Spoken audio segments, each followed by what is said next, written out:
Action to the president approving federal disaster assistance for Moss Point tornado victims. Parker Boyd talked with some of the residents about what this FEMA help means for their recovery.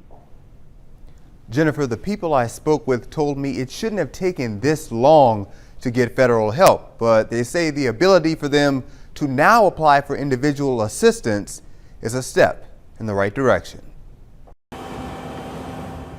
The FEMA individual assistance coming to Moss Point almost 2 months after an EF-2 tornado tore through and devastated the community. The federal help is welcome news for 95-year-old Ernest Watson. The tornado ripped the roof off Watson's home. We are in the process of filing our application for help. With that help from FEMA, we can go forward a little faster. Right after the tornado hit, you come by and see the devastation of it. But while the assistance is welcome, some are demanding answers. It shouldn't take that long to have this to happen. I can do some progress and go back into my house. Willie Steele's been waiting since the tornado hit to get help to fix his home. He too questions why it took almost 2 months to get federal help. A lot of people are still displacement, you know, they don't have somewhere to live. They staying in other places and staying with their relatives in hotels.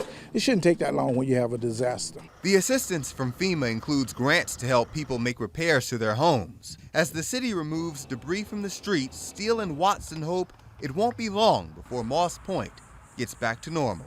People saying FEMA is coming in to help, so we're just waiting to try to see what the outcome is going to be. I'm going on 96 years of age, so I hope I could be around.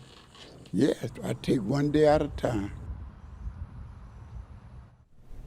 To sign up, residents can either call or visit disasterassistance.gov or download the FEMA app. Jennifer.